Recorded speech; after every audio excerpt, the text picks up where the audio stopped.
Bismillahirrahmanirrahim. Assalamualaikum warahmatullahi wabarakatuh. Kita lanjutkan lagi pada hari ini pelajaran muatan bahasa Indonesia dengan tema 8 Bumikus. Sebelum memulai pembelajaran, mari bersama-sama kita mengucapkan basmalah. Bismillahirrahmanirrahim. Semoga pembelajaran hari ini bisa diterima dengan baik oleh anak-anak ibu semuanya. Amin ya rabbal alamin. Dimulai dengan subtema 1 dengan materinya perbedaan waktu dan pengaruhnya. Pembelajaran 1 memperkirakan informasi dari judul teks non-fiksi. Muatan bahasa Indonesia ada 3.7 dan 4.7. Yang dimaksud dengan judul adalah kepala teks yang dapat menyiratkan secara pendek isi teks. Kita dapat mengetahui perkiraan isi teks dengan mengetahui makna kata kunci dalam judul. Menentukan kata kunci pada judul teks non-fiksi. Ingat apa arti pengertian dari teks non-fiksi? Ya, non-fiksi adalah suatu karangan yang berdasarkan kenyataan. Informasi dari sebuah teks dapat dicari dengan mengidentifikasi kata kunci yang terdapat pada judul. Kata kunci merupakan kata yang mewakili informasi-informasi penting yang terdapat di dalam teks. Memperkirakan isi teks berdasarkan judul teks non-fiksi.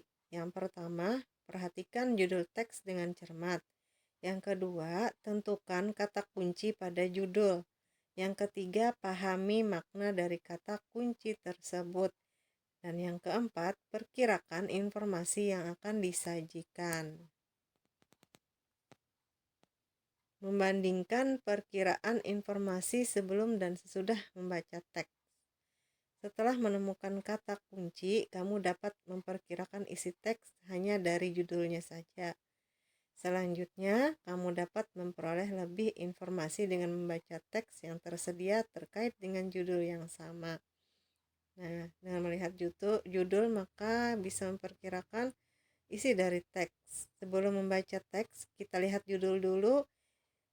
Kita bisa mengambil kata kunci dari judul, kemudian memperkirakan isi dari teks tersebut sebelum membacanya. Kemudian membandingkan lagi setelah membaca teks. Apakah ada kesamaan dengan sebelum membaca dan setelah membaca teks dengan berpatokan pada judul. Setelah membaca teks, kamu dapat membandingkan informasi sebelum dan sesudah membaca teks.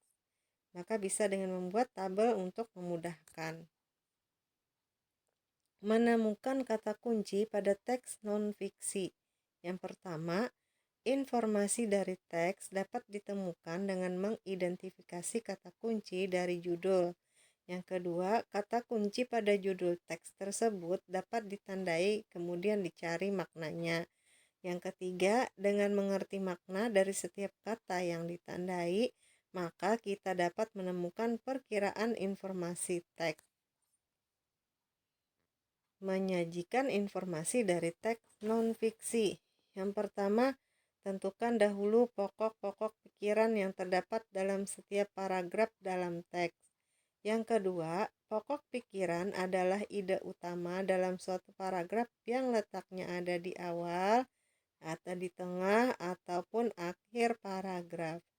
Yang ketiga, tulislah informasi dari teks dalam bentuk rangkuman.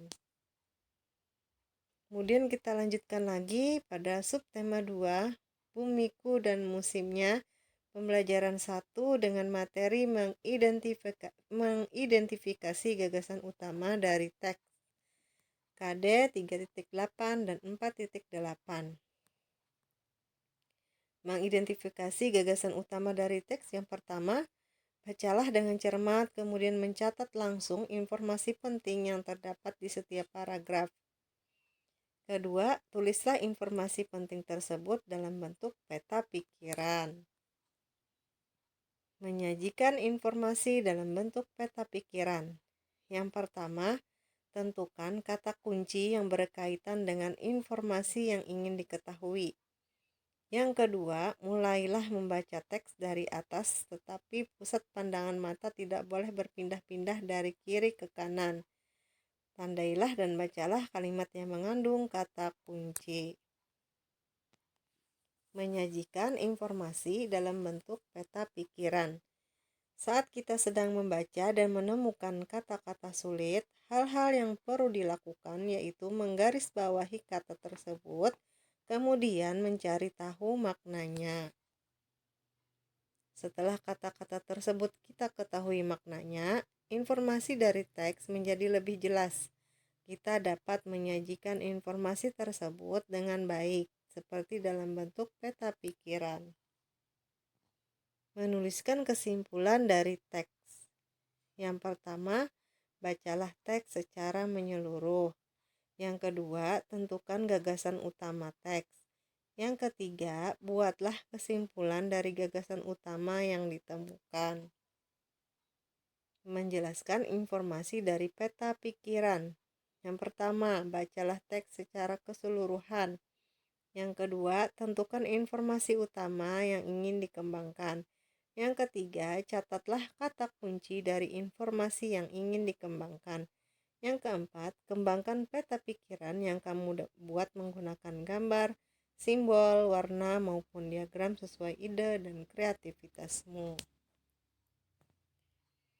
Kita lanjutkan dengan subtema 3, pembelajaran 1, yaitu mengidentifikasi informasi pada teks non-fiksi.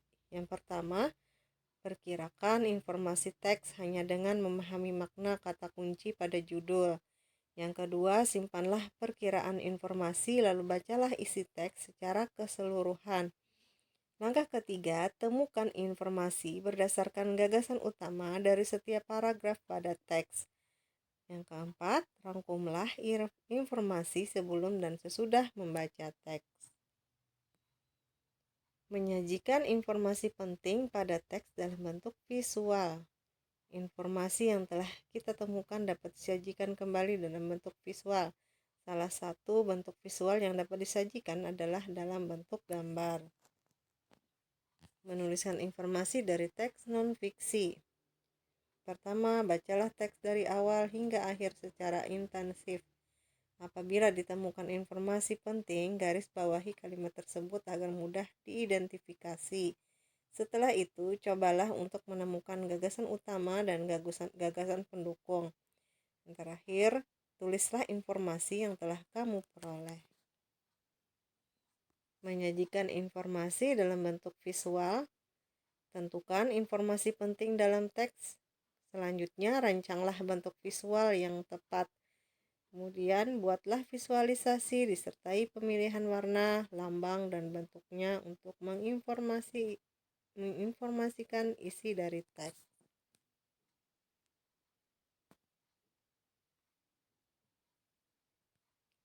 Menceritakan kembali informasi dari teks percakapan. Pertama, cermatilah kalimat yang ada pada teks percakapan. Kedua, cermatilah pula pelafalan dan intonasi menandai informasi penting, memahami informasi yang disampaikan. Tulislah informasi penting tersebut dalam bentuk catatan. Ceritakan informasi yang diperoleh. Demikian tadi pembelajaran tema 8, subtema 1, 2, dan 3. Maka kita lanjutkan lagi ke tema 9. Ucapkan terima kasih atas perhatiannya. Assalamualaikum warahmatullahi wabarakatuh.